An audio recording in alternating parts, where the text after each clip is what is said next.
Hiya, good evening. So this is our next live, and Gwyn and myself are basically going to talk today a little bit more about mentoring, which is a really interesting subject. I'm sure all of you guys are quite interested in it.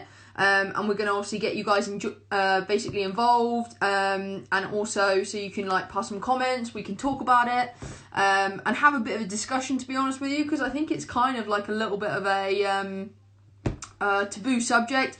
Hello to everyone that's saying hello. It's great to see you all. Thank you very much for checking in. So I'm just going to add Gwyn in right now.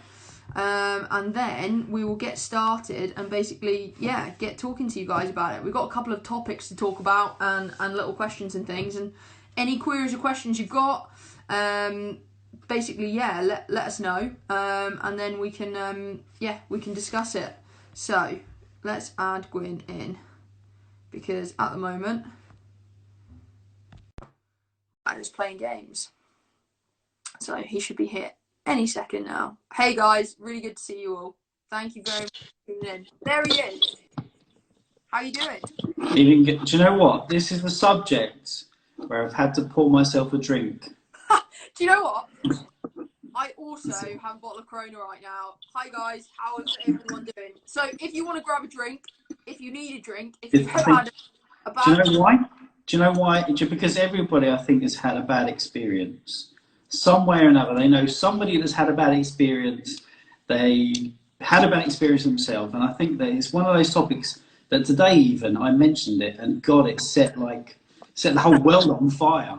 Yeah, I know.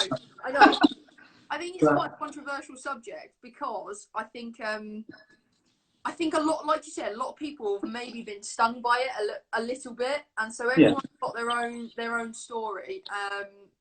A diary of a deal saucer, have a drink for me, no problem. I'm sure Gwyn and I can 100% do that for you. Well, Fass, I don't think your wife will be liking that, to be fair, but Fass has got, he's actually, his wife is pregnant and she's going to be having a baby soon, actually, so you probably best not to drink in front of her. But, I mean, to be honest, I think this topic is going to probably spark more debate than any other topic we would ever talk about.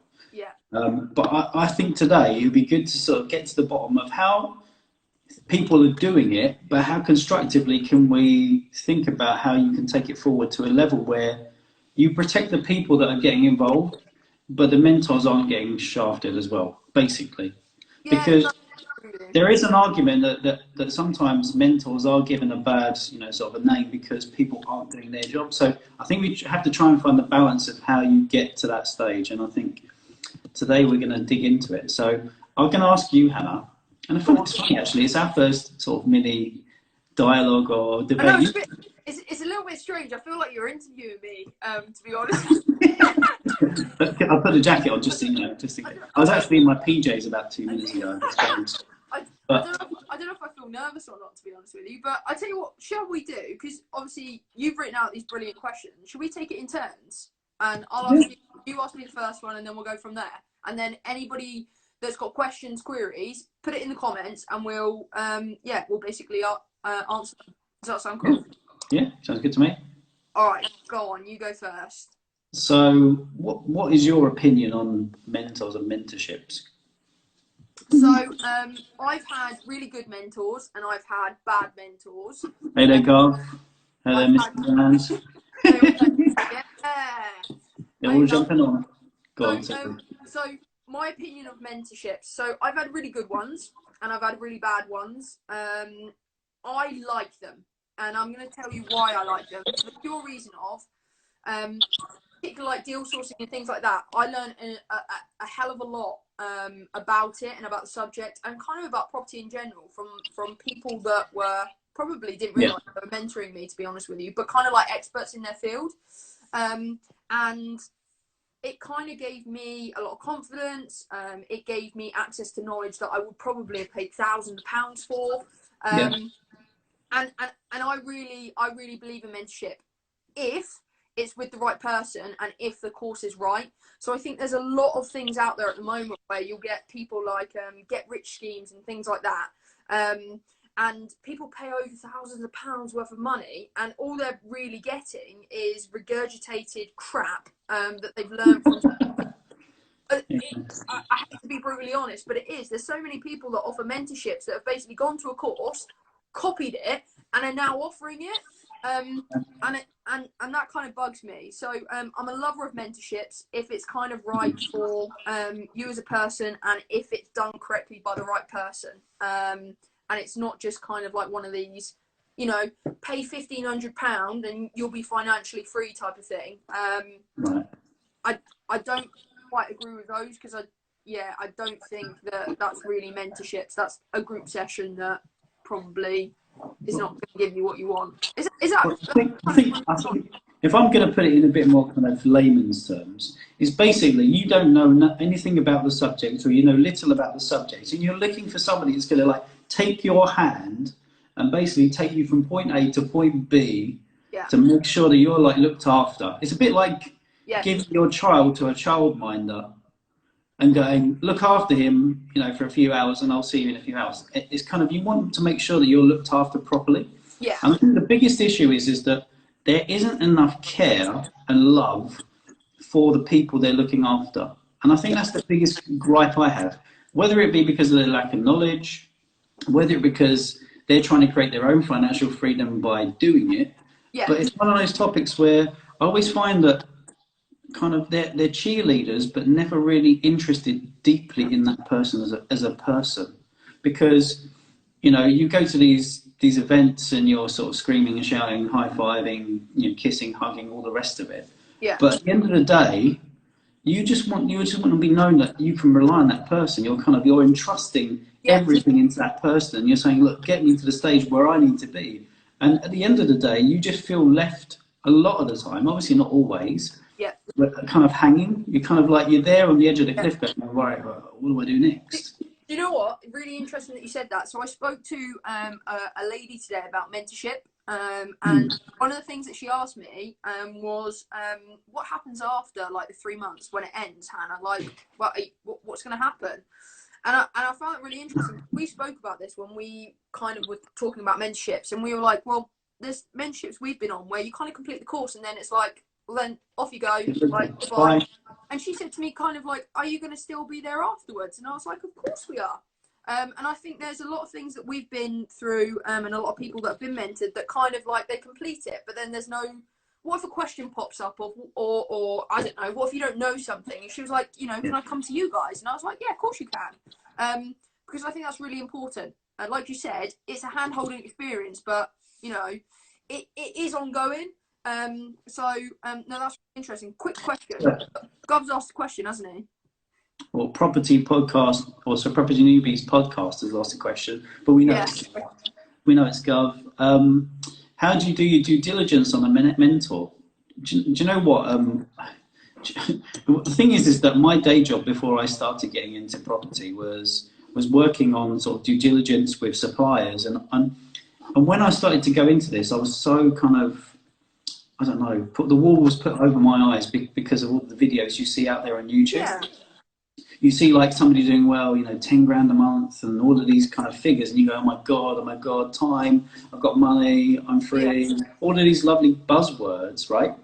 And at the end of the day, what happens is that you get sucked into it and you forget all of the principles that, you know, your mum and dad tell you, business tells you. Always check with who you're getting in bed with. Don't catch anyone's fleas. Make sure you're sort of, you know, you're doing your due diligence on people. And every time you get into these things, you get sucked in by, come on, sign up now. It's only for tomorrow. It's only, you know, by the end of the day, the price is going to double, and all this pressure.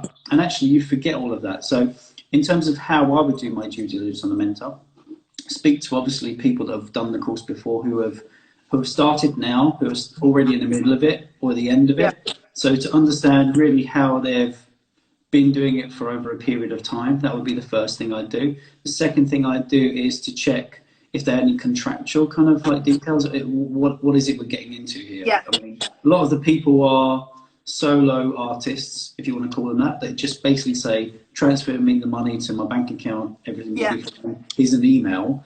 But in it, like any deal, you've got a contract. You have to have some sort of contractual obligation, right? The third thing would be that I'd probably want to see their kind of portfolio. I'd want to see what they're doing, in terms of, Yeah, are you practicing what you preach? Because don't tell me about all these bloody deals you've been doing and you can't prove it. yeah. Where are they? And then I guess there's other things as well, like some people want to see bank accounts, some people want to see all that stuff. I'm not sure that's the right approach. It's probably, for some people, it's easy to do, for other people, a little bit kind of hazy. For me, two things are really important for me. I'm quite simple when I come to this. It's track record, so you know that they're actually, like you said, they practice what they preach. Yep. And the other thing for me is if I get along with them. So I think True, yeah, very true. I need to have somebody that I can like bounce off of and get along with. And like you said, you just said then, get in bed with someone. This is like Gwyn's favourite saying, by the way, is like if you get in bed with someone in business, it's his favourite thing that he says all the time. But he's very true. Like, do you literally want to be mentored by this person? Are you happy handing over your money to them? Do you bounce off them? Do you get what they say? Like, can you learn from them? So like one person that I've taken information from really, really easily for some reason is Anthony. And when he speaks to me, for some reason my brain is like a sponge. And I get on with him very well. And I know there's people that you've spoken to as well that you just seek information from, and it's because you've got that rapport. So for me, it's two things: do they have a track record, and do they practice what they preach? And can I get along with them? Can they actually teach me? Those are probably my two biggest things in due diligence. I'm just going to read through a few of these comments because a lot of people are commenting, and it's a big topic. Go on. So, the after support, yeah. I mean, that is definitely one thing which is important because it's a bit like your parents saying to you, "Go to university and fuck off." You don't. Your parents don't do that to you, do they? They don't put you in the car and drive you to, I don't know, Doncaster and go, right, you're at Doncaster Uni now. See you in 4 years when you're ready. You literally, you have to treat people and give them the support they need after that. And if people have got questions, it is so imperative that you've got the answers to them. I can't imagine being a mentor and somebody saying, can you tell me how to set up a listing on Airbnb, and not knowing how to do it if I'm the mentor? How would I not know how to do that? Or if I'm a financial broker and somebody says, what are the average bridging percentages or whatever? You would know that. It would be literally off the top of your head. You wouldn't need to think. And a lot of the people, they kind of like go, oh yeah, we do that on our advanced course. We do that on our, super masterclass, whatever that would be. And I think that the after support really gets sort of left because they're 100%. Either looking to upsell you, or they're just going to leave you lurching in the woods basically on your own. And I hate that. I hate that massively. So that's one thing that I guess is there. What are people saying? So Shahana's saying something. What is she saying? Last course I went into, I had 300 plus people there, basically saying so many people on the day, and it's really hard to get the attention. Yeah, no, I agree. There's a lot of laughing faces. I think that we're being incredibly honest. I think a lot of people talk about mentorships and things, and they don't really want to say certain things. And the issue is that within the property industry, it's not regulated, right? If I said, so I went to university to learn law. Okay, I went to an accredited university, and I studied, and I took exams and everything like that, and I learned off lecturers that were accredited and that were obviously fitted that bill and things like that. But with the property industry, there's just not that accreditation. And so if I went and said, I want a mentor, then, my next door neighbour could say, oh, I'm a property specialist, I'm a mentor, if they wanted to. And so I think there's a massive grey area in the property world. And I think it's quite hard to navigate your way through it at times, because I know me and you had difficulty at the beginning. We made decisions that lost us both thousands of pounds in money because we just didn't know where to go and what was true and what wasn't. Well, I guess we've talked a little about what we think a mentor is in terms of the characteristics of that person, but I guess how are people doing it now? Like in terms of if you dissect the market in terms of what they're doing, and what do you think that could be improved? Because that's for me the key. We can complain as much as we want on this live. Yeah. That's not going to help. What is going to help is going to get all the energy out of the body, but in terms of thinking about how we can construct this in a way which it means is going to be longer term beneficial for every single new person coming into the group. And there are a lot of newbies on this live now that are probably thinking, or have done courses, or are thinking about advising other people or coming into this world. And we just don't want them to be in the same position as we are, I guess. No, I think this question probably kind of links in with your due diligence one. I would probably say. So I mean, sort of like, how are people doing mentorships, and what do you think they can be done to improve that? So I think for me, it's a big thing. Don't get sucked into pricing, because a lot of people see mentorships and they're like, oh my god, this is really, really cheap. You know, I'm paying £1,000 for mentorship and stuff. Yeah. There's a caveat to this, but I am a firm believer that in anything that you do in property, you kind of pay for what you get. And I think that's kind of retrospective in life anyway. You do pay for what you get. Don't get me wrong, there are some mentorships out there that charge thousands of pounds worth of money and they've got a lot of bad reviews. But I mean, like 90% of the time you pay for what you get. So I think in terms of like how people can improve mentorships and how, I guess, how like the whole industry could be kind of brought up, is many people would argue about regulation, but maybe there needs to be sort of like a set criteria, like a checklist maybe, of what would kind of satisfy you with a mentor. I don't know, what do you think? Well, firstly, I'm going to say to Richie that I would share a bottle of rum with her. That's no problem at all. I've got some fantastic Barbasian rum, which is next to me, called Mount Gay. Recommend it to anybody. But going back to your question, is that I think that you need to break it down into sections. I think there's a part of it which is about the pre-screening of people. Yeah. So when you come into when a mentor sort of talks to you, he should talk about your financial position. Are you working? Do you have enough money? How much money do you have in the bank right now? Yeah. What can you afford? There's too much pressure on people to spend money on stuff that they cannot afford, and taking out loans, credit cards, and the rest of it. So that's the first thing I'd do. The second thing is that I'd have a kind of an interview with them to understand their mindset. So basically, you know that you love that phrase. Yeah.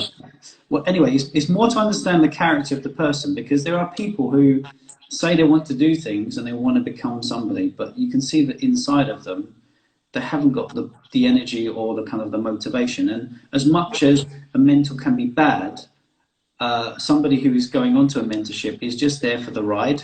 And that's also part of the problem, is there are some people who are going onto these things believing that it's easy, and actually knowing that getting into it and finding that it's difficult, falling over and then complaining that the mentor was bad. And actually it could be that probably it wasn't necessarily, that was the situation. And then I think there's a structural point to this mentorship, is that most people tell you like the first part, a little bit the second part, and then they say carry on. And you go through the whole process like once, twice, 3 times. Imagine you started a new job tomorrow for a law firm, and they said, here you go, Hannah, here's a pen, here's a computer, here's like a couple of instructions, I'll read them out to you, off you go. You'll be like, how do I interact with clients? How do I win business? How do I practice law? All the rest of it, right? That sounds like my first work experience. That does. Go on. But you would probably do the first 2 or 3 deals or whatever contracts together with someone until they've literally done everything properly and go, right, off you go. You can do this now. Because half the battle is that most people are like paralyzed, that they cannot do stuff because they don't know how to do it, because they've been taught the theory, but they don't know the practice, and the practice is probably more important than the theory. I totally agree with you, and literally everyone that I've spoken to about that's inquiring about mentors or has asked us a little bit about it, the thing that I literally preach all the time is you have to practice it. There has to be a practical element to it. Otherwise, I'm a firm believer people learn in different ways. Some people read books, and some people can learn by watching people, but I'm a firm believer, particularly with property and things, that you learn an incredible amount by literally putting it into practice. I'm going to say a few shout outs because there are a few people on here. My sister and my brother-in-law are on here. God knows why. Good to see Shahana as well. She's got a question. I'll read that out in a second. Yeah. Kabir, good morning to you, Kabir. I know you're a night person. Thanks for joining us at this time of the day. Exactly, yeah. Who else have we got on here? Obviously, we've got a few people from the newbies group. Good to see them. My niece is on here as well. My 10-year-old, 5-6-year-old niece is on here as well. Brilliant. Well, let's read out a couple of the questions because we can talk for hours about this. Shahana said, I have 2 teaching qualifications, and the way that, sorry, I'm going to have to put my glasses on because I can't read that properly. But basically, it makes her cringe in the way it's delivered. To be honest, obviously, not everybody is a natural born mentor. That's the point, is that people start to do this and actually they find that they can't teach people. It's really hard to explain stuff. Yeah. And everybody's got a talent in life, and everybody is trying to teach people in a way which they can understand things. Some people interpret information, by listening to stuff like audiobooks. Some people need to watch videos. Some people need to be, shown how to do it with their hands or whatever. And I think that everybody's completely different in the way they learn, and also the speed in which they learn. So there are some people, for example, our employee, Karen, absolutely smashed it. 7 deals first month, unbelievable. And it's literally, I've never seen anybody like that. But there are other people who are like plodders that will just like slowly but surely, gradually. Yeah, it doesn't make them any less successful. I've got a question for you though, okay, and also people that are listening as well, because I'm really intrigued to see what you guys think. When you have a mentorship, are you into an individual mentorship, like one-to-one, or would you be happy with a group session? What do you think on that? Because we've been in both. Well, I guess I'll tell you why I would want an individual mentorship is because everybody's journey is completely individual, and your goals and your objectives are completely separate from everybody else. My goals are separate from your goals, even though we work together. Yes. We're very individual goals are completely different. So, you've got your ambitions, your kind of lifestyle and what you want to do, same as me. So when you're part of a group and like there's 5, 6, however many people, you never get that individual intention, which you need to sort of be able to say, well, hang on a minute, I don't want to know about HMOs, I want to know about SAs, or I don't want to know about Blackpool, I want to know about bars. And everybody wants to know specifically for them how they can be helped. Yeah. And this, Shahana's mentioned, one size fits all. It doesn't, you can't have that kind of just general theme to everything. You need to have a kind of specific, tailored approach to every single individual. And even on the people watching this right now, they will be watching, and Gav, Shahana, Kabir, they're all completely different in terms of their approach to business, what they think is good, what they think is a good deal, what ROI is good, what's good money. Is £1,000 a month good money? Is £10,000 good money? Yeah. So I think that my personal preparation would be an individual approach. The problem with that is that usually it's too expensive for people because they cannot afford it. So what happens is they go and go to a group session. They then split the cost because for a mentor, it's easier to teach like 5 people at the same time. Yep. And then they pay £500 each. So the mentor's getting the same money, but the problem is that people are not getting the same value or kind of the individual approach. So it's kind of like a balance. You need to sort of pay more because you need the individual attention. Yeah. But at the same time, they don't have the money for it. Yeah, I totally agree with you. 100% agree with you. For me, it's one-to-one. Like, if I'm paying for a mentorship, I want that mentor's time, and I want them. It sounds a bit selfish. I want them for myself. It sounds a bit weird, but it's up to you. But that's the point, because it's not that I'm against group sessions, because I think sometimes in group sessions, people ask questions that I may not have thought of. Yeah. Like, if I'm paying for a mentor, the reason why I'm paying for a mentor is because I want to be projected to a place quicker than I would do if I get there by myself. You're paying for that speed. You're paying for that speed, right? Exactly. And so we're paying for that speed. I want that mentor to, if I've got a question at 8 o'clock at night, can I text them and they can tell me the answer? That's what you're paying for. You're paying for on-tap knowledge, basically. I've heard of mentors or people jumping out and creating WhatsApp groups. Yeah. For the communication, and then saying leaving that group. No way. So how do I find out stuff. Hang on a minute, what does that mean? It's like, time's up, I'm out. And I think that, you know, there are people even that don't even do mentorships with us. You know, there are people just friends or you know, family or people that we know. They just will call me or text me or send me an email or whatever saying, oh, can you just take a look at this? Can you just explain to me that? And I think that essentially it's not like, you know, I'm sorry, Hannah, to say this, but it's not like a solicitor, right? Where you kind of call them up and go, right, the clock's starting and you're paying like a 200 quid an hour. I mean, you can't get to that stage. But one thing I think should be there is, we were discussing that earlier in the WhatsApp group earlier with some of the newbies, was about not a no-win, no-fee, but, you know, like kind of a success-based mentorship. So like, you know, we'll prove to you that it is possible. Yeah. It's a dangerous tactic for a mentor, because it depends on the caliber and the quality of the mentee. But if they do the vetting procedure at the start and there are no kind of unforeseen circumstances and you stagger the payments right, kind of like checkpoint after checkpoint, you know, like get to stage 1, get to stage 2, get to stage 3, get to stage 4. If you've got a contract in place and they, you know, they're paying it piece by piece. So you've got a point there, totally a point there. So when you do like no win, no fee. I'm glad I have. Well, when you do no win, no fee in law, like they think that like people say is like, oh, it's no win, no fee. You get rigorously vetted on your claim before they even like sign a no win, no fee agreement with you. So it's exactly the same thing, to be honest with you. They, you know, they wouldn't sign a no win, no fee agreement if they didn't think the case was going to win. Because why would they? Because they won't get paid. But I guess I don't know. I mean, going back to this individual and group stuff. I mean, the benefit of the group stuff, I mean, we've talked about why the individual platform would be good. I think the group platform is good for when you don't want to be alone on this journey, because we met because we were kind of part of a group. We had individual mentorships, but we kind of were still part of a community or a little bit of a group. Yeah. And I don't think we would have actually met, to be fair, if we'd not have been connected and saying, oh, look, Hannah is doing the same thing. So can I tell you something funny? I'll tell everyone else. So Gwyn and I were part of a mentorship intake. I think there was 5 people on it or 4 people on it. Three people at the start. 3 people at the start of it.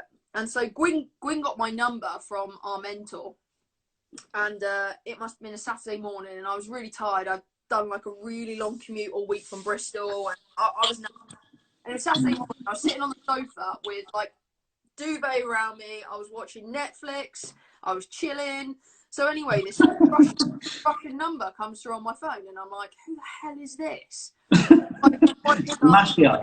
Do I pick up? Do I not pick up? So I pick up, and he's like, "Hi, is that Hannah?" I was like, "Yeah." He was like, "Oh, it's Gwyn. Gwyn Thomas." I was like, "Hi, Gwyn." Haven't got a clue who you are. It's like, "Oh, I'm you know, I'm mentoring with so and so." I was like, "Oh yeah, great." He was like, "Oh, I'm just driving through Moscow at the moment." I was like, "What?" What? He was like, I just couldn't quite fathom the fact that obviously you were English, but you're in Russia. And so literally from that phone call there, weirdest conversation, but I think we spoke for a good 45 minutes and then put the phone down, and I thought to myself, really strange conversation, but you know what? I really got on well with you, and I think kind of over the months and things, our relationship kind of grew in a weird kind of way, in terms of like we kept meeting at events and things, didn't we? Well, this is the point, is that when you're in group situations, even though I know there are a lot of people that have gone on crash courses and events, but they've met people that they've kept in touch with for the next 6 months and then become either JV partners. So one of our JV partners, I met him at a crash course event, and he was a Polish guy. I spoke to a little bit of Polish to him at the event. We had a bit of banter. And he said, I've always been following your journey. And then he invested together with us on a project. And it's kind of weird how it happens that these mentorships or programs, you do pick up, you know, kind of friends and potential partners. And this is the point I'm saying, is that sometimes the group sessions are not massively great for the content, but they're great for the fact that you can actually be part of a journey together with others and maybe form partnerships going forward. So Shahina just said, Hannah, I bet you're glad Gwyn reached out to you first. 100%, because you know, I was at the point when I was in my property journey where I just really wasn't confident. And I'll be completely honest. So I joined a mentorship first, and then I booked on Samuel Leeds' crash course.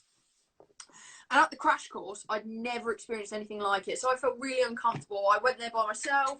I was high-fiving people. Somebody was massaging my back at about I was like, no idea who these people are. But like, I'll say it, and I'll be the first to say it in terms of, I understand what Samuel's going through as a mentor and things at the moment, but ultimately, I probably wouldn't be here without his, you know, his videos on YouTube about 2 years ago. And I met Gwyn through that, so I can't really say it was a bad experience. Can I just make it clear? Yeah. I never massaged your back at any event. but the thing is that one thing that I've noticed from these events, and I think people are getting a little bit more accustomed to it, is these kind of not sales techniques, but the techniques that people use to basically lure you into running to the back of the rooms and getting your credit cards out and forcing you into it. And it's kind of like this kind of, what's it called again? I've forgotten the terminology for it, but basically kind of psychedelically kind of like sort of getting you to put your hand up every time. So you go, who wants a mentorship? Yay! Or, you know, who wants to pay 10 grand? Hey! And all of this stuff. But I guess in reality, everybody's old enough to make their own decisions. And, you know, I think there should be more regulation in it. And I know that Dilnashan's just joined us. I know she's got a massive lot of interest in this topic. We were talking about this quite a lot this afternoon. Oh, okay, that's cool. Malky G, good to see you. Haven't seen you for a couple of years, my friend. I hope you're interested in property, by the way. Not just seeing my lovely face. But yeah, I guess the point is that a lot of people go into this with the right intentions, but in the end, what happens is that they get stung because they've been sold a dream which they've been kind of massaged into. Don't take me back. But at the end of it, they realise that the rainbow sort of is a lot further away from them than they think. Yeah. And this is the point. But I'm going to ask you a question. Go for it. Before I do, I'm going to see if there are a few comments here. Kabir is the 16-year-old legend who is smashing it. He's not gone to school for about 2 months. It's like school content is rubbish, but you meet some great friends there. That's true, actually. That is very profound. Yeah. I like that. The same with university as well, to be fair, is that, you know, you get a degree, you get a piece of paper, but you probably don't know how to work in a normal environment, but you've made a load of good friends. And that's probably the same about a lot of mentorships, to be fair. Do you know what? You hit the nail on the head there. I'm quickly back to that. So when I did my law degree, I hated it, learned nothing. But when I did my LPC, my other qualification exams, they're all practical. Loved it. And that's kind of like learning a course and then having a mentor. Exactly. Kabir's just commented again about property is harder than most people think. Look, this is a 16-year-old boy, who is commenting on this. And look, when you've got that amount of energy and you've got that amount of desire at that age, and you know there are a lot of people out there who have. I've met people at courses that are 50, 55, 60, looking to wind down in life. And I look at them and I think, well, they've got loads of knowledge, they've got loads of experience, but they just haven't got the hunger or desire to actually make it happen. No. And you've got people on the other end of the spectrum who have literally got bundles and bundles of energy, ready to work day and night. You know, like Kabir. You know, he's up at 4 o'clock in the morning texting me and doing stuff, waking me up. But time zone. Yeah, exactly. But at the end of the day, is that it is a lot harder than people think. It is, yeah. He is a beast, in fact, yeah, he is. But I'm going to get back to actually the topic a little bit and say, how do you measure success? Because a lot of this stuff, you're going for a process, a journey, but it has to be an end result. Yeah. For the mentor and for the mentee, because there has to be a time frame and there has to be a goal for someone. It can't be a continuous mentorship, but it has to be a point where somebody says, right, you're free to go. You are capable enough to do this on your own. you know, sort of push them into the world and not leave them at the front doorstep, you know, with yeah, their package box? no, totally agree with you. So, for me, I think this is a really open question. So I think, like, say, we're going to have people that we mentor are going to be different, right? And so we're going to have some people that want to learn to deal source and some people that want to learn to deal source for themselves. Okay. Right. Yeah. So they're going to have different goals and aspirations. So the thing for me and what I have had with mentors, like my good mentors, is we sat down at the beginning, okay, and we've laid out my goals, where I want to achieve, like what I want to achieve, sorry, and where I want to go. And then, but this is the key thing, halfway through or every sort of quarter, we've revisited those goals because sometimes they change. Like I was listening to Gov's post that he was talking about the other day when he set out his goals that he had when he started in property. Yeah. He had like a couple of them, but he's completely changed on a different tangent. Just to mention something, he was on Winners on a Wednesday. If you haven't seen it, I'll link the post a little bit later. Okay, fantastic. So in short, everybody's goals are different, and so you measure their success by the goals at the beginning and how they change, and then to the end. So, for instance, like I said, we will have some people that may come on our mentorship course that just want to learn how to stack investment deals for themselves, which is perfectly fine. So their goals may be different from somebody that wants to start a sourcing business. So does that make sense? That would probably be my answer in terms of that. No, it doesn't make sense. No, I'll tell you what makes sense is that for every different topic, there's a goal, and everybody's goals will be different. Like everybody's an individual, everybody's goals will be different. Yeah. But so, for example, you want to learn to do deal sourcing. Yeah. You don't want to go on the course just to learn one part of it. You need to learn the whole process. Otherwise, you don't know how to sort of link it all in, right? So there's no point in learning how to stack a deal if you don't know how to find an investor. There's no point in finding an investor if you don't know how to make an offer. And if you don't know how to make an offer, there's no point in all the rest of it. So you have to understand the full cycle, because if people say they want a deal source for themselves, well, they're not going to want to know how to take it on later. Good evening, Neil. Hi, Neil. And I guess it's one of those things where you need to basically be at a point where, as a mentor, you know how to explain every single facet of your business. Yeah. So I was massively surprised with some of the people that I trained with or kind of met with that didn't know basic things, which I thought was kind of the nuts and bolts of the business. Yeah. If for example, anybody here asked me a question about deal sourcing, unless they were from Zimbabwe in debt and had, you know, kind of a really, really weird situation, there's not a question that I wouldn't be able to answer.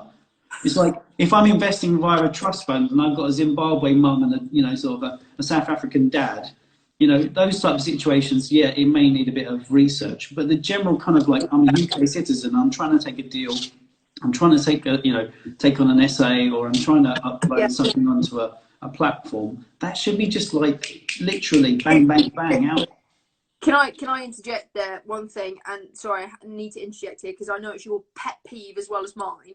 How many people have come to us who have been sourced rent to SA deals and the contracts are wrong? And things like that. Honestly, well, this is not really about mentorships, to be fair. I know, but it's probably about the training they've received. Exactly, yeah.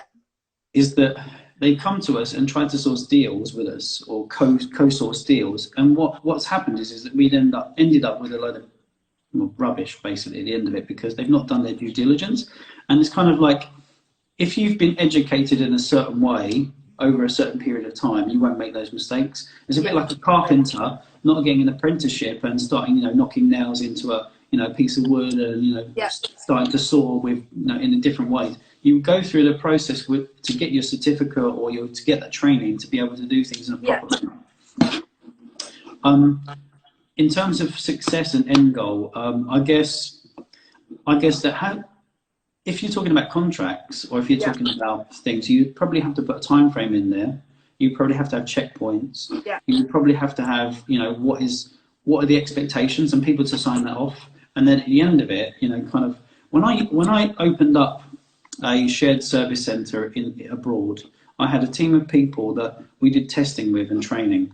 And what would happen is that by the end of the training, they would have to confirm that they'd understood every single facet of the business and do a test to basically confirm that they knew that. Oh, wow. Okay. So like you would say, okay, do you know how to process, a payment? Do you know how to upload it here? And not only just say they do, but actually demonstrate that they do. Yeah. So if I was going through a mentorship again, and I was doing, for example, deal sourcing, I'd want to be able to say that I can competently go through the process from start to finish. I know how to find an investor. I know how to find a deal. I know how to secure it. I know how to take payments, ethically and morally, and the rest of it. I know how to sign the contracts. I know who the people I need to involve, and all of those things. And then pretty much that would then confirm that I am a qualified surgeon, doctor, whatever it would be, but in the property world. Of course, the people doing mentorships at the moment aren't qualified or certified, but at least it would give a kind of a customer and the person ordering the services comfort to say, well, I've got everything I've requested. Kind of like a service receipt, really. Yeah, no, I'm totally with you and totally agree. Shahina just literally asked a quick question. Just, what are your plans and how do you plan on taking on potential mentees, and what can potential mentees expect from you? Do you want to answer these questions first, or do you want to go on to our last question and then we'll answer these afterward? It's your choice. What do you want to do first? I'll leave it to Shahina. She's asked the question. Would you like us to answer her question first or your question? Go on, I'll let her answer. I'll let her answer that. But I mean, I think in general, I mean, guys out there who are watching, tell us if you've been on mentorship programs. Tell us what you've seen. Tell us what tell us what's good and bad. That's what's good and bad. Yeah. I know a lot of people have got at the moment mentors. I know some of the people who are watching have been on mentorships, and not only one. They've probably been on 2 or 3 or 4. Got a lot of education, a lot of spent a lot of money, and some people that are still paralysed, basically, to go forward. So, Shahina, I'm going to answer your question if you don't mind. Okay. So, what are our plans? To be honest, I'll be brutally honest, and I think probably after this video you'll probably understand how honest and brutal I can be. but basically, I hated the idea of having somebody being disappointed with me, because as a mentor, you're meant to be the guru, the kind of the god, the person that knows everything. And if somebody goes and says something bad about you, it basically puts a kind of a bad label on your reputation. And for me, it's kind of like, well, do you really want that? Do you want people talking about you on Facebook? Do you want people slandering your name? And it was really difficult, because the reason we set up a deal sourcing business was because we got a bad deal. The reason why we didn't do mentorships is because everybody was tarred with the same brush. But honestly, I get the feeling that people don't get the value that they deserve from a mentorship, because they come away still having questions. They still have questions which are not answered, and they need to have been answered, and they still need that support longer term.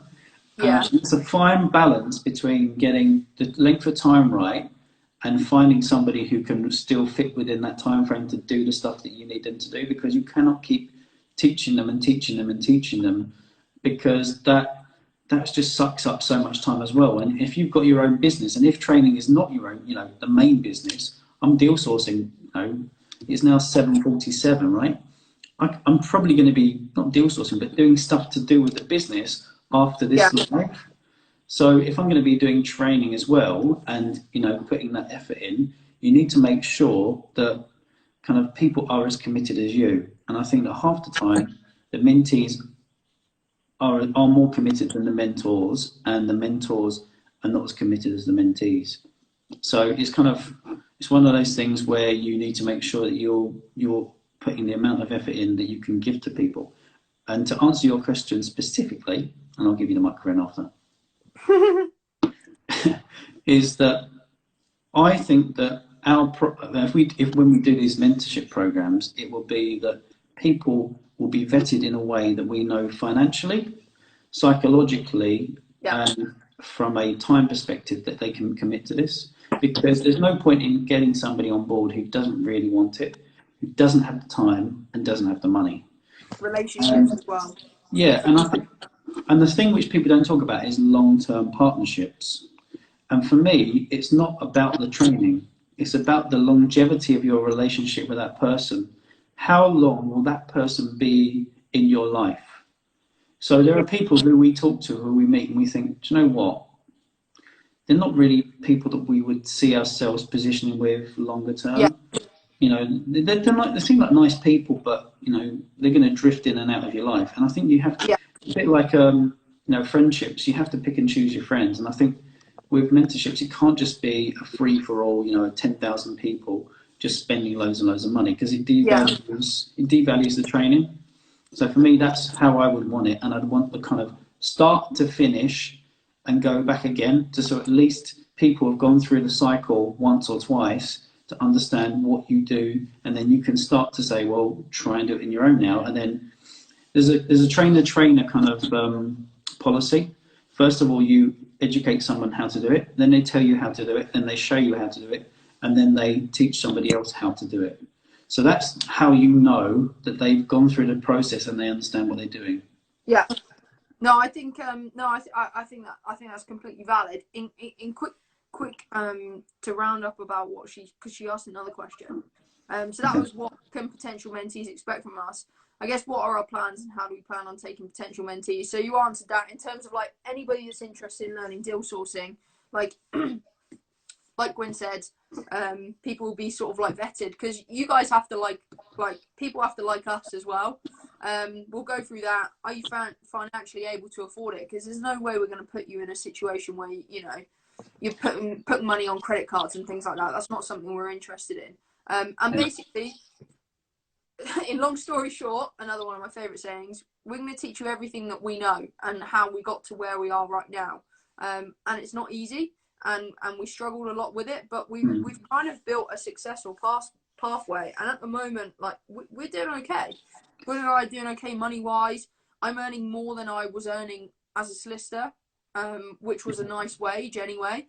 And we continue to build on that. And basically, in short, Sheena, we're going to teach you everything that we know. And no holds barred. We're going to teach you everything we know. We're not going to leave anything out. It's basically everything that we've learned.